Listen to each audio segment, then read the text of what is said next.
എല്ലാവർക്കും നമ്മുടെ പുതിയൊരു വീഡിയോയിലേക്ക് സ്വാഗതം. അപ്പോൾ നമ്മുടെ ചാനൽ സബ്സ്ക്രൈബ് ചെയ്യാത്തവരൊന്ന് സബ്സ്ക്രൈബ് ചെയ്തേക്കണേ. ഇന്ന് നമ്മൾ വന്നിരിക്കുന്നത് മൂന്നിനിക്കാവിലാണ് കേട്ടോ. ഗണേശോത്സവത്തിൻ്റെ ഭാഗമായിട്ട് ഗണേശൻ്റെ വിഗ്രഹം വെച്ചിരിക്കുന്നത് ഇവിടെയാണ്. ഇവിടെ ഇപ്പോൾ ഭജനയൊക്കെ നടന്നുകൊണ്ടിരിക്കുകയാണ് കേട്ടോ.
അയ്യപ്പ ഹരി അയ്യപ്പ പാഹിമാ.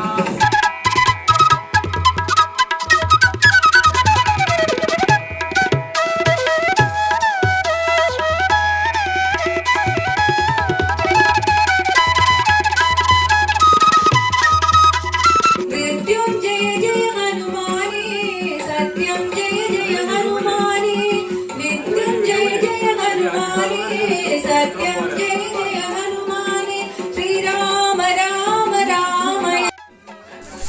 അങ്ങനെ പൂജയൊക്കെ കഴിഞ്ഞു. അപ്പം നമ്മൾ തൊഴുതു.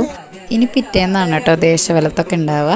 നമ്മുടെ വീടിൻ്റെ മുമ്പിലൂടെ വരും ഗണപതി വിഗ്രഹം നിമജ്ജനത്തിന് മുന്നോടിയായിട്ട്. അങ്ങനെ നമ്മൾ പിറ്റേന്ന് രാവിലെ വിളക്കും മുട്ടിറക്കാനുള്ള തേങ്ങയും ഒക്കെ റെഡിയാക്കി അങ്ങനെ വെയിറ്റ് ചെയ്ത് നിൽക്കുകയാണ്, വിഗ്രഹം വരുന്നതും കാത്ത്.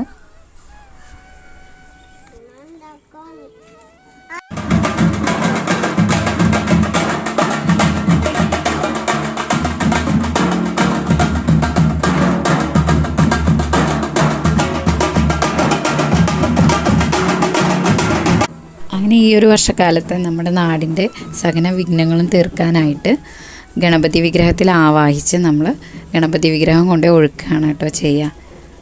ഇതൊക്കെ എല്ലാവർക്കും അറിയുന്നുണ്ടാവും, എങ്കിലും ഞാനൊന്ന് പറയാണ്. അപ്പോൾ ഗണപതി ഭഗവാൻ എല്ലാവരെയും അനുഗ്രഹിക്കട്ടെ, വിഘ്നങ്ങളൊന്നും കൂടാതെ എല്ലാവരും നല്ല ആയുരാരോഗ്യത്തോടെ ഇരിക്കട്ടെ. അപ്പോൾ നമുക്ക് പുതിയൊരു വീഡിയോ ആയിട്ട് പിന്നെ കാണാം. ബായ്.